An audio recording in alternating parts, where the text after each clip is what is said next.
बाल सुधार गृह में बेटे दिव्यांश से मिलने गई मालिनी बेटे को देख विचलित हो गई थी। गौरवर्ण दिव्यांश एकदम कोयले की तरह काला हो गया था और दुबला पतला ऐसा हो गया था कि पहचान में ही नहीं आ रहा था।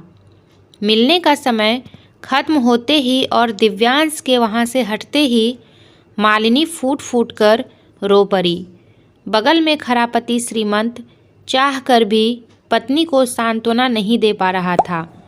आखिर उसके और उसके माता पिता की जिद का नतीजा ही तो मालिनी और दिव्यांश भोग रहे थे।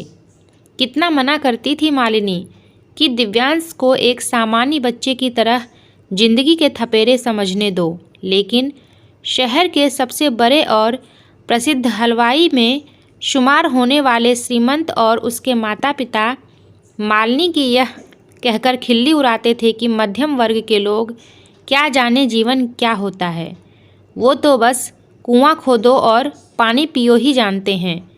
ये कहकर तीनों जोर से ठहाके के साथ उसका मजाक उड़ाया करते थे। इसका नतीजा यह हुआ कि दिव्यांश के मन में भी मालिनी के लिए ऐसी ही भावना आती चली गई। श्रीमंत को याद आया दिव्यांश का वो 12वां जन्मदिन था और उसके बाबूजी ने विद्यालय में दावत करने के लिए दिव्यांश को 3000 रुपये दिए थे, जिसका मालिनी ने पुरजोर विरोध किया था कि बच्चों को पैसों की लत लगाना सही नहीं है, वो भी उस उम्र में जब सही गलत का कोई ज्ञान ही ना हो। लेकिन बाबूजी ने क्या, वह खुद भी तो उसकी बात पर कान दिए बिना निकल गया था। फिर तो नित्य दिन का सिलसिला चल निकला। दिव्यांश को किसी न किसी चीज़ के हर वक्त पैसे चाहिए होते थे और उसे मिलते भी थे। मालिनी के अलावा इस पर कोई ऐतराज़ जताने वाला भी तो नहीं था। एक दिन इन सब से तंग आकर मालिनी उसके लिए बोर्डिंग स्कूल का फॉर्म ले आई थी। कम से कम वहाँ और बच्चों के साथ सही गलत तो समझेगा। लेकिन इस बात पर घर में जो हंगामा हुआ वो मालिनी को यह समझाने के लिए काफ़ी था कि उसे सिर्फ दिव्यांश को जन्म देने का अधिकार था, बाकी कोई निर्णय लेने का अधिकार नहीं है, और बच्चे को खुश नहीं देख सकती तो घर से जाने के लिए दरवाजे हमेशा खुले हैं। इसके बाद दिव्यांश और चौड़ा हो गया। मालिनी की इज्जत करना तो उसने कभी सीखा ही नहीं था। अब तो जब देखो तब बदतमीजी पर उतारू रहता था। मालिनी चुप होकर रह गई थी। यूं लग रहा था जैसे इस घर में वो है ही नहीं। चुपचाप सब कुछ देखती और कमरे में जाकर आंसू बहा आती, लेकिन थी तो माँ ही वो। दिव्यांश के 16वें जन्मदिन पर मोटरसाइकिल देने की मांग को वो प्रतिकार कर बैठी, जिसका नतीजा था कि दिव्यांश ने उसे अपनी माँ मानने से ही इनकार कर दिया। उस दिन श्रीमंत पहली बार आहत हुआ था, लेकिन थोड़ी देर के लिए ही। बाइक देखकर दिव्यांश के चेहरे पर जो खुशी आई उसे देख वो मालिनी के उस अपमानजनक क्षणों को भूल गया। दिव्यांश की उदंडता बढ़ती ही जा रही थी। हर जगह से सिर्फ उसकी शिकायतें ही आती थी। कई बार पुलिस पकड़ कर भी ले गई, लेकिन अपने रसूख के दम पर दादा और पिता उसे बचा लाते।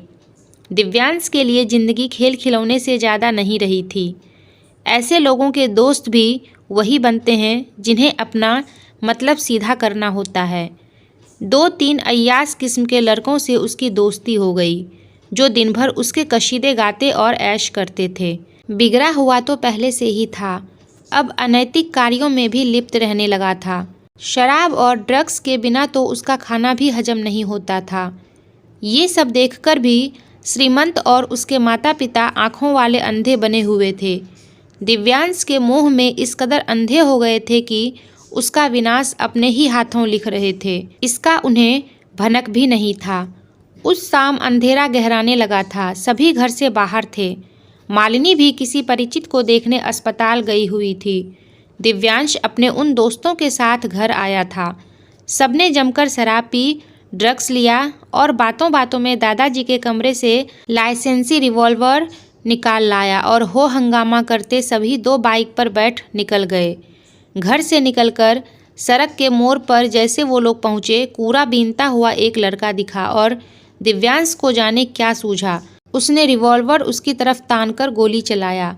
उसी समय एक गाड़ी भी वहीं आकर रुकी और हतप्रभ सी मालिनी उससे हड़बड़ाकर निकली।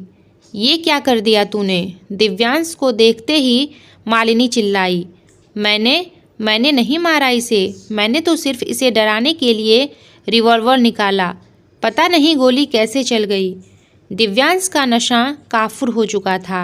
साथ ही उसके तीनों दोस्त उसे छोड़ एक ही बाइक पर सवार होकर उड़ चुके थे।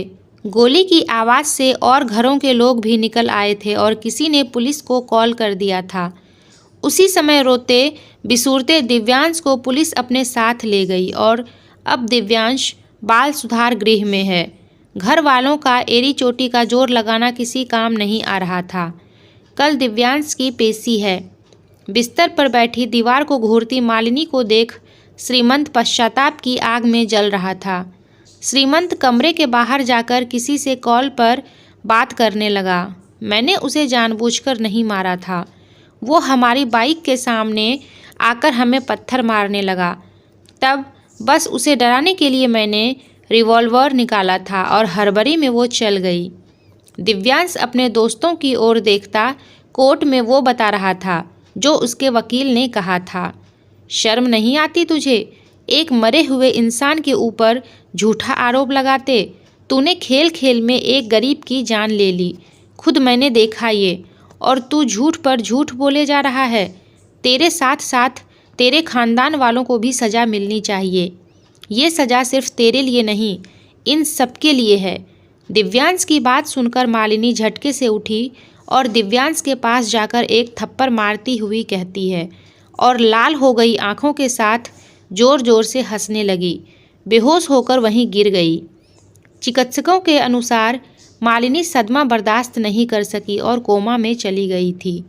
जिसका मुझे मान बनना चाहिए था उसे मैंने खुद मान विहीन कर दिया। जिस बेटे के डगमगाते पैरों को मुझे थामना था, अहंकार में चूर होकर उसे और डगमगाने दिया। अपने ही हाथों मैंने अपना घोंसला बर्बाद कर दिया। अस्पताल में मालिनी के पास बैठा श्रीमंत एक ओर बेटे की जिंदगी और भविष्य दांव पर लगते देख रहा था और दूसरी ओर पत्नी अपनी जिंदगी हारने के लिए तैयार बैठी सुन्नी हो चुकी थी। उसका साथ छूटते देख रहा था। सब कुछ खो देने का भय उस पर हावी होता जा रहा था। पश्चाताप की अग्नि में इस कदर झुलस रहा था कि इन 2-4 दिनों में ही वह अपने पिता से बड़ी उम्र का लगने लगा था। पश्चाताप की अग्नि इंसान को तड़पा तो सकती है, लेकिन अतीत को सुधार नहीं सकती है, ना ही वर्तमान को अपनाने देती है और ना ही सब कुछ ठीक हो जाएगा वाली भविष्य की कोई गारंटी देती है। इसलिए कोई भी फैसला सोच समझकर करना चाहिए। अगर वीडियो पसंद आई हो तो लाइक और शेयर करना ना भूलिएगा और मेरे वीडियोस का नोटिफिकेशन पाने के लिए चैनल को सब्सक्राइब करके बेल आइकन को भी प्रेस कर दीजिएगा। तो फिर मिलते हैं एक नई कहानी के साथ। तब तक के लिए टेक केयर एंड बाय।